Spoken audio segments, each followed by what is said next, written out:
Hi friends, welcome to Sports Media once again. Last video we have seen Scandinavian part 1, a few variations of this gambit. If you haven't seen that video, the link is available on the description. Now let's go to the second variation. The first variation we have discussed what will happen if white plays knight to a3 or white takes c into b5, then later d into c6. Today we will see a different line. What if white takes queen into b5? We are just going to keep a fork for the king and the rook. White's majority of choice is to play king to d2, attacking the knight. Now the rook is available for you to capture, but it's just more of a like rook for two pieces. Of course, black has some edge, but we will play in better style. What we are going to play is bishop to d7. Yeah, what you are saying is correct.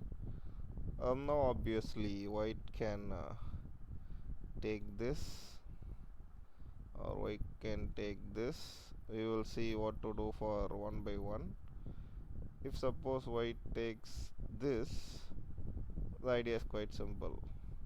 We have two choices. Even if we capture bishop into c6, we are getting white's queen with the discovery attack, but still we will play something more interesting.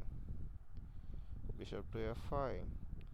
Yeah, supporting the knight and opening the discovery attack.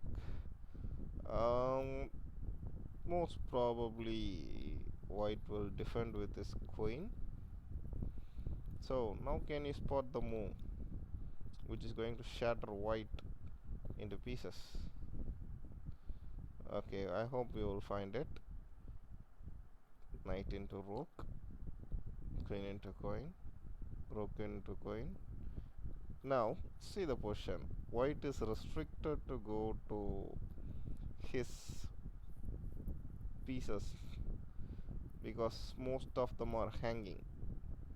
So this is the only choice white has. So that's it. White's base is completely captured by black. Takes the bishop, and he can save the knight by going to here. I don't think so. There is nothing much for white to play after this. We can simply move the e pawn, or we can simply play bishop here. Whatever we play, we are just going to have fun because it's a done and dusted game for Yeah, now let's white. see on another variation. C takes b5, bishop f5 as we have done before. Now the final variation. What happens? B takes c6. Now you remember the queen's way is blocked, so you cannot keep the bishop there and give a double attack for king or queen. So instead of that, we are going to keep our knight here. The knight is not just forking the king, and also it is collapsing the basement of white, because wherever the white king goes, there are multi-dimensional attacks coming. For example, if white goes to e2, the queen will just simply capture the pawn, and the position is getting tangled. It's almost goner for white. So if your opponent plays king to e2, just have fun. So what happens if white plays king to e2? It's pretty much similar. The queen takes. The idea is next to bishop to